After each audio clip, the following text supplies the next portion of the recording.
kasih-Mu, semakin mengenal-Mu, mengenal kuasa-Mu dan kebenaran. Bapa yang dalam surga, dikuduskanlah nama-Mu, datanglah kerajaan-Mu, jadilah kehendak-Mu, berkatilah firman-Mu, berkatilah kami semua, dan kehendak Allah ada tempat ini, biar nama Tuhan dimuliakan di tempat ini, dan kami percaya Allah melawat kami di dalam nama Yesus yang berkatakan amin. Silakan duduk. Shalom. Saudara yang dikasihi dalam Tuhan, kenapa Alkitab mengatakan bahwa kita orang percaya dikatakan seperti seekor raja wali? Betul saudara? Seperti seekor apa? Kenapa tidak seperti burung emprit? Karena kalau burung emprit kena angin langsung kabur, betul? Kenapa tidak seperti ayam aja, anak ayam? Karena kalau ayam begitu ada angin ribut langsung petok-petok, betul? Langsung berkaok-kaok. Tetapi orang percaya dikatakan seperti raja wali. Dan tentang raja wali ditulis berapa kali di Alkitab? Kenapa tidak ditulis kanguru, betul? Tetapi seekor raja wali. Ini penting sekali. Kita orang percaya seperti seekor raja wali. Mari kita buka Alkitab kita di dalam kitab Yesaya pasal 40. Kitab Yesaya itu perjanjian lama, yang bukan perjanjian baru bertobat. Kitab Yesaya pasal 40 ayat 28 sampai dengan 31. Kitab Yesaya pasal 40 ayat 28 sampai dengan 31. Tidakkah kau tahu dan tidakkah engkau dengar? Tuhan ialah Allah kekal yang menciptakan bumi dari ujung ke ujung. Ia tidak menjadi lelah dan tidak menjadi lesu, tidak terduga pengertiannya. Ayat 29 sudah baca.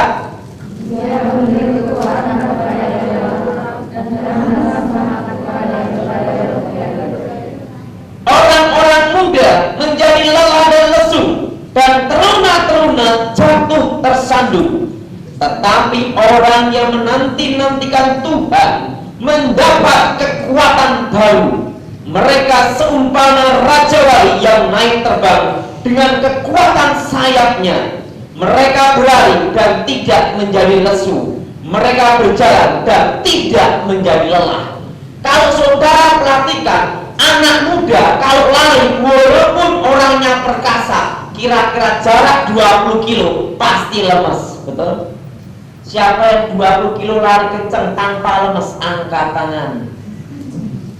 Pasti semua lemas, pasti mengalami lelah, betul? Sekalipun anak muda. Tetapi Alkitab berkata, orang yang menanti-nantikan Tuhan, orang yang percaya Tuhan, seperti seekor raja wali. Nah ini penting tentang raja wali. Raja wali adalah seekor burung yang memiliki mata yang sangat tajam, betul? Seperti mata saya. Saudara perhatikan mata saya. Lumayan juga ya. Katanya mata saya ini tajam. Apa betul sih? Kadang orang bertanya sama saya, mata sih serem amat sih gitu. Saya mata saya ingat gitu. Seekor raja wali memiliki mata yang tajam dan memiliki sayap yang lebar, dan ada minyak di dalam sayap raja wali. Saya beritahu supaya apa? Pada waktu hujan, supaya dia tidak terlalu basah airnya sehingga jatuh, ya kan? Pasti ada minyak dalam bulu-bulunya untuk melindungi sewaktu-waktu ada hujan, betul? Ada minyak. Dan seekor raja wali memiliki cakar yang kuat, betul? Cakar yang kuat. Tidak ada raja wali yang kakinya buntung, tidak ada. Pasti cakar cakar-cakarnya kuat, tidak cakar-cakar yang sudah rontok atau ompong, nggak mungkin. Pasti cakarnya apa? Kuat, dan paruhnya pun juga kuat. Dan Raja Wali memiliki keunikan, semakin ada angin kencang, semakin membumbung tinggi, betul? Dan dia memiliki mata yang tajam. Saya beritahu, kenapa orang percaya digambarkan seperti seekor Raja Wali. Kita harus memiliki mata rohani, yaitu visi yang tepat. Kadang orang Kristen hanya percaya Tuhan, tapi tidak punya visi. Misalnya gini, mari mimpin pujian, saya ini suara cemplang. Udah cemplang, kecil lagi. Setelah kecil, saya sendiri pun dari keluarga yang miskin dan semua serba kecil. Berarti dia tidak memiliki keyakinan, betul? Seperti saya, walaupun kecil, nyanyi nekat. Pakai modal nekat. Nah, seseorang harus memiliki mata yang tajam. Artinya apa? Memiliki visi yang ada. Seseorang hidup harus memiliki tujuan, betul? Kalau orang hidup tidak punya tujuan, hidup tak mau mati segan, betul? Saudara perhatikan, orang stres itu kebanyakan pertama banyak masalah, tapi ada orang stres karena tidak punya kesibukan, betul? Tidak ada kerjaan jadi stres. Setelah stres namanya sarno, sarape keno, betul? Jadi saya beritahu, seseorang dalam hidup ini harus memiliki apa? Tujuan. Tuhan ingin kita seperti Raja Wali. Pada waktu dia terbang, dia tahu tujuan kemana dia mau terbang. Kalau Raja Wali buta kan dia bingung mau cari apa, benar? Dia memiliki mata yang tajam, mata yang itu mencari tujuan. Ingat, kita orang percaya harus memiliki suatu tujuan. Tujuan hidup saudara itu apa? Saudara menemukan panggilan Allah di dalam hidup saudara.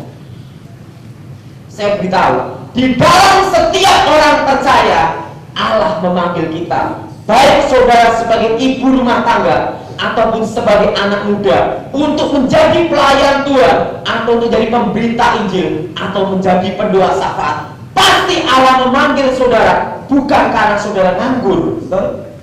Tapi Allah punya suatu tujuan. Saya beritahu, dan Allah ingin kita mengarahkan mata rohani kita ke dalam suatu tujuan yang pasti. Tak beritahu, seorang bisa memiliki kekuatan semangat bila dia memiliki tujuan, betul? Kalau seseorang tidak ada tujuan, hidupnya itu entah bagaimana. Tidak ada tujuan itu orang patah semangat, betul? Betul? Misalnya saudara menghidupi anak, pasti punya tujuan supaya anak itu bisa memiliki masa depan, betul? Ada suatu tujuan. Kalau saudara tidak ada tujuan dalam hidup ini, saudara, arah saudara, pandangan saudara itu akan kabur, betul saudara? Betul? Saya beritahu, waktu Tuhan panggil saya hanya memiliki satu tujuan, yaitu apa? Tuhan, kalau Engkau panggil aku, panggillah. Saya ngomong, Tuhan, kalau Engkau panggil, panggillah. Apa yang jadi panggilan saya? Tuhan ngomong, Engkau akan menjadi penginjil. Saya ngomong, apalagi Tuhan? Dan Engkau akan menjadi merintis untuk menjadi pengusaha. Oh, berarti saya tahu panggilan saya bukan pendeta.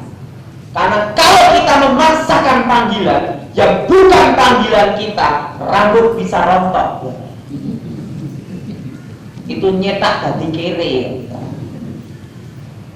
Betul? Tapi kalau kita hidup dalam panggilan Tuhan, panggilan ilahi, Allah berjanji Dia akan memberikan kita kekuatan untuk mencapai tujuan. Betul? Jadi saudara saat ini harus tahu panggilan Allah di dalam hidup saudara, yaitu tujuan yang pasti. Betul? Saudara harus punya visi. Ingat itu. Apa saudara? Visi. Apa adalah tujuan? Kemana saudara mau melangkah? Seperti saudara, kalau bisnis kerja tidak ada tujuan, hanya terima gaji, itu rasanya itu lain, betul? Tidak ada kemajuan, kerja seakan-akan kok kayak gini-gini tok, betul nggak? Karena tidak ada tujuan. Tapi kalau saudara punya tujuan, pasti ada semangat. Kenapa Tuhan nyuruh kita seperti Raja Wali? Yaitu kita dalam hidup ini harus punya apa? Tujuan. Kalau saudara hidup tanpa tujuan, kasihan saudara. Saudara akan menjadi PTLN, pengangguran teknik lontang-lantung. Bingung mau kemana? Jalan hanya gini tok. Oh, kenapa aku ditakdirkan seperti ini? Nangis. Kenapa aku ditakdirkan? Saya beritahu, jangan hidup menyesali karena masa lalu. Karena masa lalu tidak bisa terulang kembali. Betul? Tetapi pandanglah suatu tujuan untuk ke depan. Tuhan ingin supaya umatnya seperti seekor Raja Wali memandang ke depan. Kan tidak mungkin Raja Wali kalau terbang langsung gini, langsung mengkok itu jatuh. Kan sih dia terbang dulu, arahkan gini sambil berkeliling. Ada tujuan. Tidak mungkin tanpa tujuan langsung belok, betul nggak? Dia ada tujuan mana? Pertama. Dan yang kedua, seperti apa? Bulu Raja Wali. Bulu Raja Wali pasti ada minyaknya. Yaitu orang Kristen harus memiliki minyak urapan di dalam dirinya. Tapi ingat, bukannya minyak sak gendul-gendul, bukan, sak botol-botol, bukan. Artinya diurapi Tuhan. Karena dengan urapan itulah kuasa Tuhan dinyatakan. Tapi jangan saudara ekstrim seperti ini. Ada yang ngomong, kan ada minyak yang dijuain pendeta, setelah dijuain setiap hari pakai minyak. Seperti seekor Raja Wali diturunkan dan kasih minyak urapan. Saya dikasih sendiri, itu namanya ada yang gitu di sini, langsung gitu. Kan ada mau pulang pakai minyak seperti Raja Wali yang berbulu bersayap ini. Itu bukan minyak seperti itu, tapi minyak dari tempat yang maha tinggi, yaitu Roh Kudus. Saudara, apa saudara? Kalau seekor Raja Wali tiba-tiba kena hujan tanpa ada minyak di dalam tubuhnya, di dalam apa nih sayapnya, pasti dia jatuh, betul? Nah demikian dalam kehidupan saudara. Kalau tidak ada Roh Kudus dalam hidup saudara, tidak ada urapan ilahi dalam hidup saudara, saudara kena badai hidup ini seperti kena hujan, akan jatuh dan tidak bangun lagi, betul? Harus ada apa saudara? Urapan.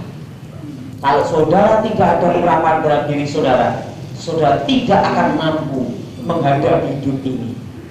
Saya beritahu, banyak orang kaya yang stres. Kalau orang miskin stres itu wajar, betul? Betul?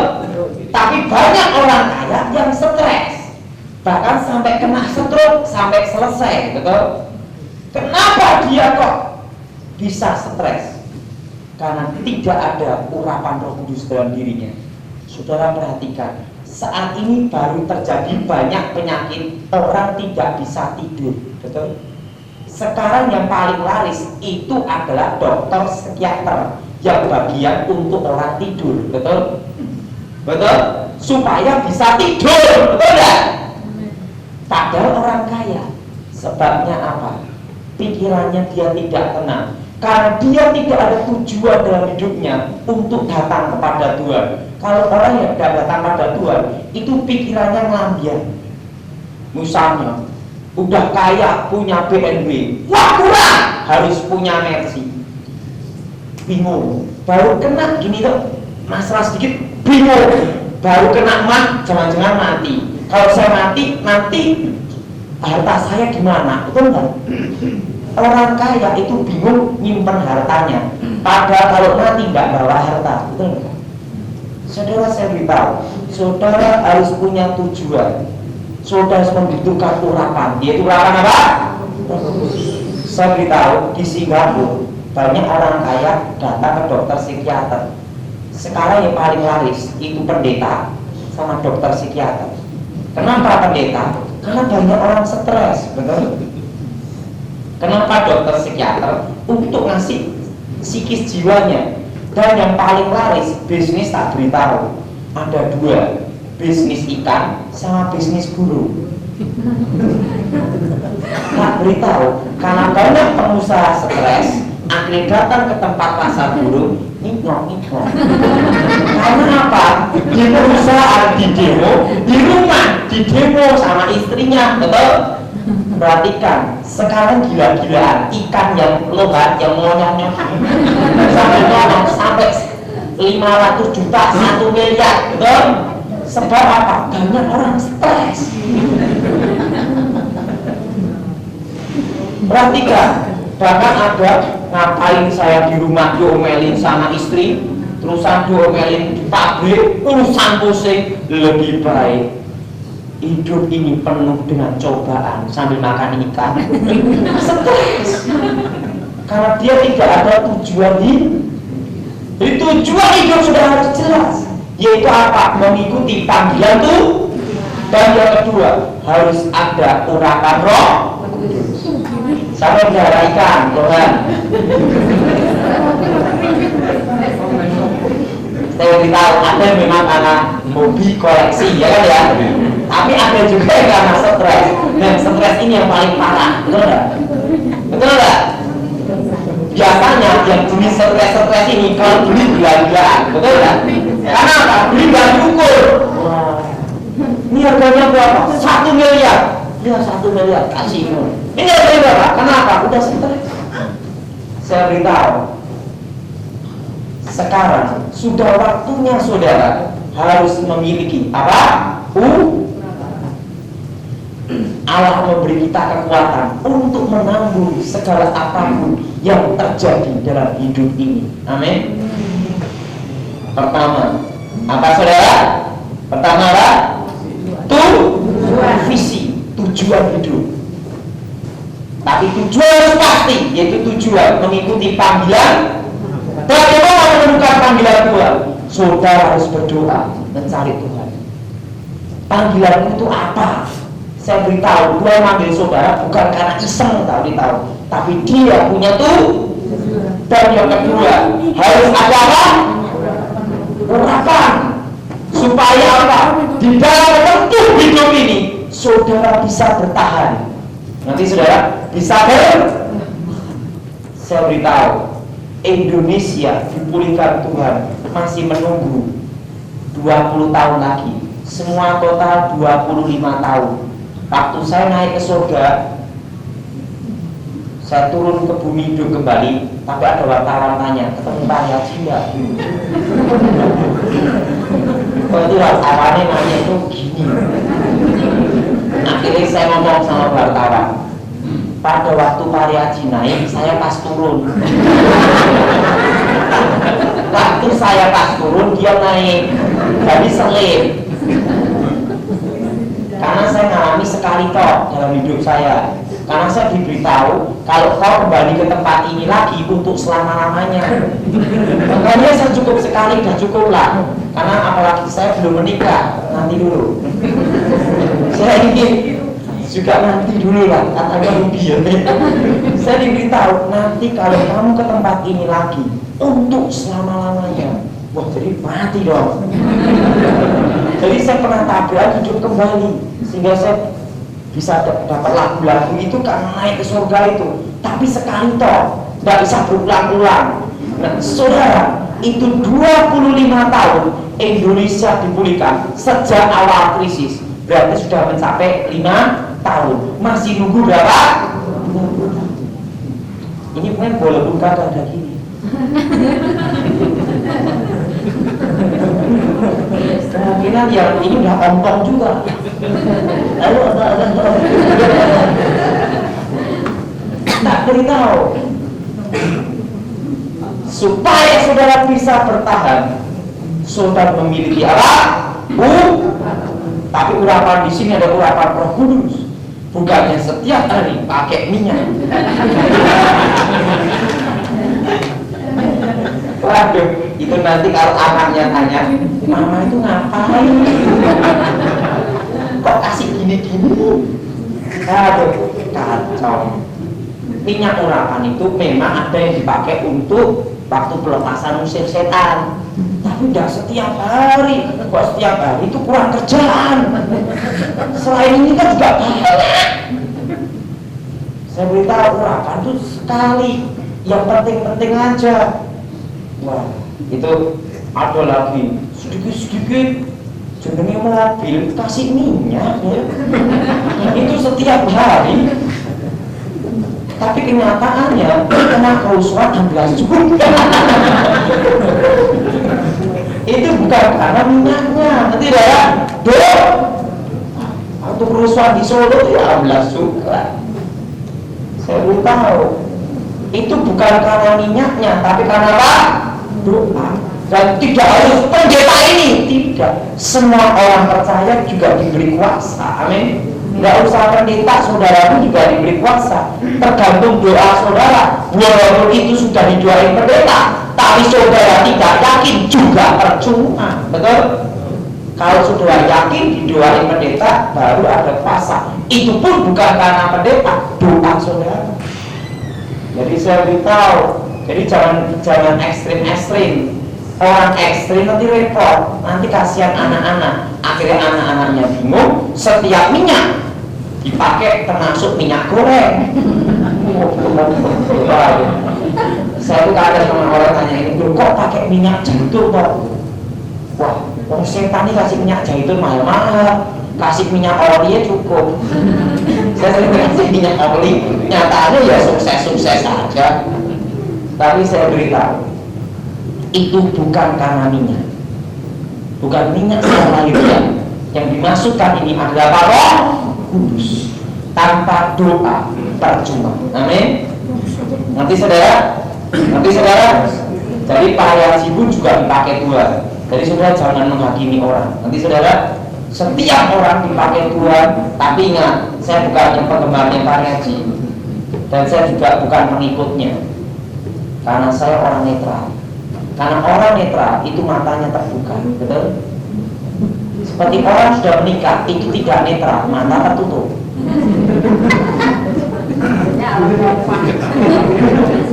Kenapa tertutup? Nggak mungkin orang yang sudah menikah ngomong istri saya kebrol, betul? Nggak mungkin bisa didemo istrinya, betul? Nah, kalau orang netral, mata terbuka, saya netral. Dalam setiap gereja saya netral. Saya beritahu, memang dia dipakai Tuhan, tetapi jangan mengkultuskan individu. Nanti darah, lihat tuh, ingat, di dalam diri setiap orang percaya harus memiliki apa? Roh Kudus. Urapan ini bukan roh budaya, itu ngajar. Ada apa? Roh Kudus. Dan saudara, roh. Dan yang ketiga, Raja Wali memiliki cakar yang kuat. Cakar yang kuat itu untuk apa? Selain untuk melindungi dirinya, Raja Wali adalah untuk menangkap mangsanya. Betul? Setiap orang percaya harus memiliki tujuan dan bisa menangkap visi yang telah Tuhan berikan, mengerjakan dengan tepat. Mengerjakan dengan tepat. Saya beritahu, jadi intinya saudara harus temukan panggilan Allah masing-masing. Dipanggil sebagai apa? Tangkap itu, lakukan dengan setia sampai tuntas. Ngerti? Dan di dalam suatu pekerjaan jangan setengah, harus tuntas. Walaupun tantangan apapun, kalau visi itu sudah saudara ada, saudara pegang, apapun yang terjadi, saudara akan membumbung tinggi. Semakin ada badai, semakin angin kencang, semakin tinggi melambung. Semakin saudara digencet, semakin merambah. Betul? Semakin saudara ditekan, akan semakin tinggi. Karena seekor Raja Wali, begitu ada badai, bukannya turun, tapi naik. Demikian dalam setiap masalah atau tantangan, saudara bukan semakin turun, tapi semakin naik. Dan ingat, seekor Raja Wali memiliki keunikan selain mata dan kaki dan bulu. Dia memiliki hati yang tabah. Mental yang apa? Kuat. Kalau seekor raja wali, seorang raja wali repot. Seekor raja wali pasti memiliki mental yang kuat. Betul? Betul? Jadi sebenarnya Allah mempersiapkan anak-anaknya untuk menjadi orang-orang tangguh. Tak beritahu. Orang-orang apa? Tangguh. Bukan seperti burung empelit. Begitu kena angin kabur, betul? Dan tidak seperti ayam. Sudah perhatikan ayam, begitu kena gitu. Dari orang percaya bukan seperti itu. Menjadi orang-orang apa? Tangguh. Ingat, saudara diciptakan untuk suatu rencana yang besar, menjadi prajurit Allah yang tangguh. Sebelum saya bertobat, waktu kakek saya milih saya, tidak semua dipilih, padahal anak cucunya banyak sekali. Dia tanya, saya butuh seseorang yang memiliki mata tajam seperti burung elang, hati baja. Waktu itu kakak saya dilihat matanya, matanya tidak gitu. Terus adik saya dilihat, wah, tidak model. Dilihat sampai nomor 4, nomor 5. Akhirnya sampai itu berapa saudara, banyak saudara, keponakan. Walaupun kakek nenek guru saya tidak punya anak, tapi dia kan punya saudara kerabat banyak. Dia ngomong, saya hanya membutuhkan satu orang saja yang memiliki hati baja, yang tidak bisa dihanyutkan dengan api dan cinta. Wah, itu benar itu. Dan yang ketiga, beritahu, dan bisa bertahan walaupun tantangan darat, laut, udara. Wah, dipilih. Yang dipilih waktu itu saya sendiri. Waktu itu waktu umur 9 tahun, saya dipilihkan, mana lihat saya? Dan tatap kakek saya. Sekarang gitu. Jadi waktu itu dipanggil kakek, kan semua pada ya mbak, saya enggak ada. Waktu itu masih kecil, langsung kakek saya ngomong, mata anak ini aneh sendiri dari semua mata. Karena kebetulan sejak lahir mata saya tidak bisa melirik. Saya mata tidak bisa melirik ya. Saya gini, sakit sini saya. Gak bisa. Jadi mata saya ini tertuju terus gini. Jadi kalau saya lihat orang gini ya. Tapi itu berbahagia yang punya suami saya.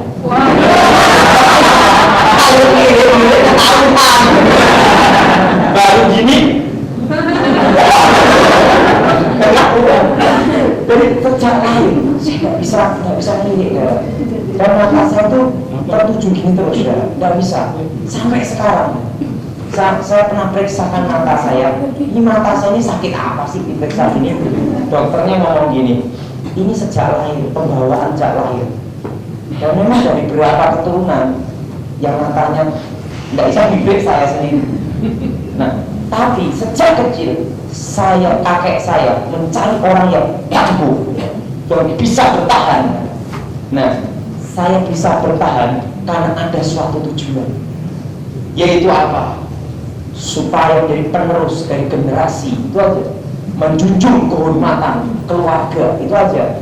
Kenyataannya itu membuat semangat, tapi akhirnya sia-sia, semangat masuk neraka kan. Setelah saya bertobat, saya punya tujuan. Jadi sebenarnya Allah memanggil saudara untuk menjadi prajurit Allah yang tangguh. Amin, saudara. Bukan seorang mental yang mental getuk, tahu mental getuk, baik habis, betul nggak? Ingat, saudara harus memiliki mental hati baja. Itu yang dikehendaki Allah, yang tidak cengeng, betul? Baru kena sedikit sakit ambeien, Pak Pendeta, baru ambeien, belum stroke. Saya beritahu, seseorang harus memiliki mental baja. Allah menciptakan kita, Allah memanggil kita supaya apa? Menjadi prajurit-prajurit yang tangguh, seperti seekor raja wali memiliki mental yang baja. Demikian saudara, harus memiliki mental baja itu. Ingat itu. Maksud saya saudara, ngerti? Jangan jadi orang apa? Cengeng. Lihat cicak jatuh udah takut, jangan-jangan kecurian, betul nggak? Itu nggak boleh percetakan. Di dalam hidup saya hanya satu toh. Selama saya benar, saya tidak takut. Demikian dalam hidup saudara. Selama saudara benar, jangan takut. Saya pernah diajarkan begini ya. Kalau dia orang lebih hebat daripada kamu, katakan dalam diri kamu, kamu makan nasi, saya juga makan nasi. Kalau kamu bisa, pasti saya bisa. Saya sejak kecil diajari itu ya. Dia makan nasi, bukan kerikil, betul? Selama dia makan nasi, apa dia lakukan, pasti saya bisa, betul? Jadi saya jangan minder, jangan harus percaya diri. Saya ajar ke Singapura, sampai yang undang tuh gede-gede gini. Kenapa? Saya datang naik pesawat pakai kresek. Kan biasanya semua pakai tas, pendeta, kan pakai tas, pakai jas. Saya enggak, waktu dijemput pakai tas, itu pun tas ini loh, bekas untuk masuk ganteng itu loh.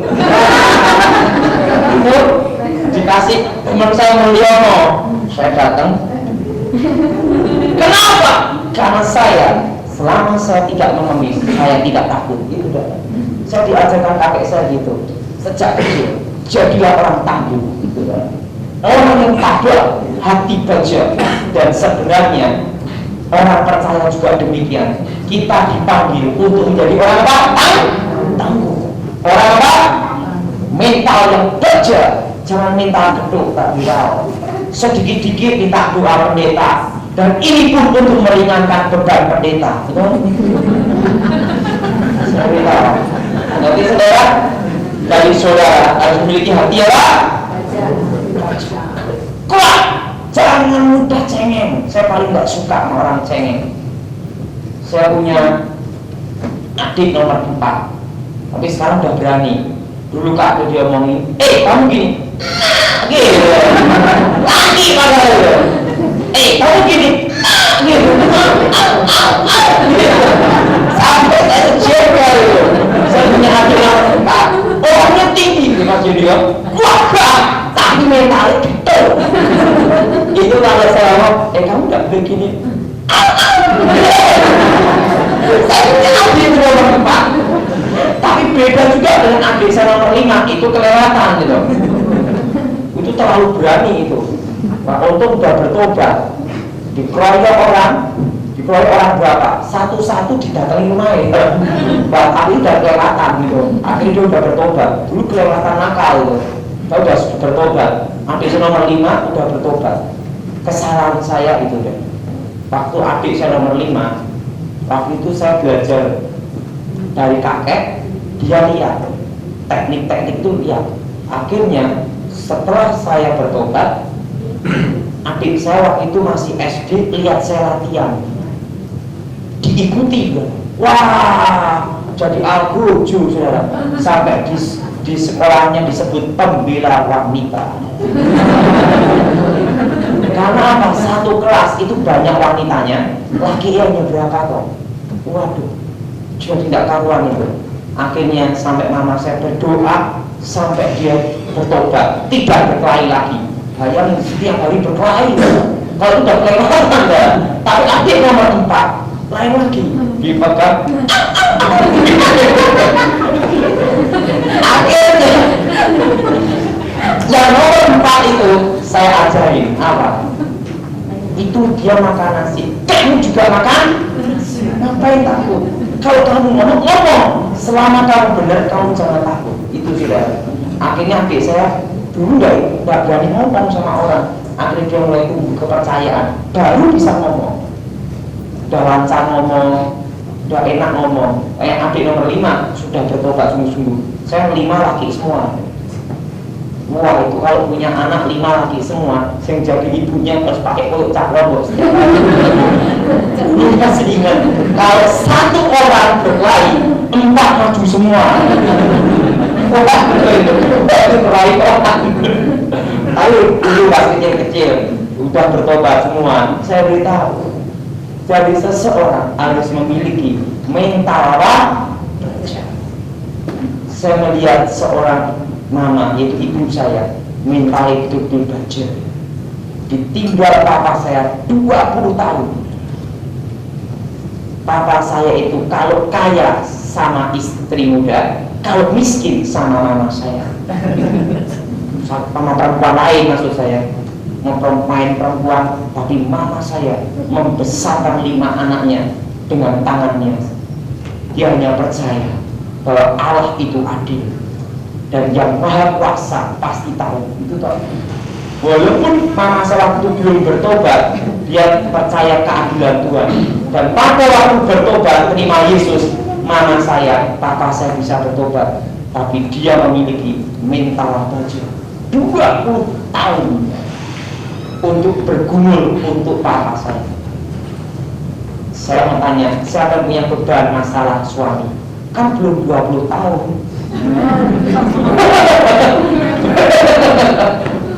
Mana saya tak akui. Dia diberitahu, diajar sama kakek saya, selama kamu benar, kamu pertahankan itu. Gitu. Kalau sudah benar, pertahankan kebenaran itu sampai detik dan akhir hidup saudara. Nanti saudara, selama saudara, kalau firman Tuhan dalam hidup saudara, sudah yakini dengan benar, pertahankan firman itu sampai detik terakhir saudara. Amin. Maka itu yang dikehendaki Allah, menjadi prajurit yang tangguh, bukan prajurit yang bingung. Saya heran, saya tidak tahu. Saya sejak kecil, saya paling tidak takut. Saya paling takut sejak kecil satu orang, perempuan. Kenapa? Karena sejak kecil dikasih tantangan ilmu perempuan. Kelemahan saya dulu perempuan, kalau udah bertobat bebas pantangan. Tapi saya kalau omong juga masih geger gitu. Saya nggak tahu. Kalau mama saya kalau siapapun yang marah, saya nggak takut. Apalagi laki setan, saya nggak takut. Laki-laki aja pakai celurit, pakai apa, saya datangi. Dulu itu sebelum bertobat. Tapi kalau nenek saya udah gini, karena apa? Sejak kecil saya diajari jangan berani kepada orang yang lemah. Gitu. Kalau kamu berani sama perempuan, kamu itu pengecut. Nah itulah sejak kecil saya diajarin itu. Jadi sampai sekarang, untung saya sudah bertobat agak berani sedikit. Tapi berani dan macam-macam. Maksudnya omong berani ya. Kalau dulu omong takut. Jangan-jangan kualat. Karena saya kan yang besarkan itu mama. Jadi kalau mama marah, semua takut. Termasuk kakak saya, adik saya, semua takut sama mama. Tapi kalau sama papa, karena papa saya kan waktu itu belum bertobat. Terus kalau gitu saya akan mencari perempuan lain gitu. Langsung dia nanya, kamu ingin berdoa atau ingin apa? Gitu. Papa sudah kaget kok anaknya berani-berani. Tapi itu semua waktu itu belum tapi sudah bertobat.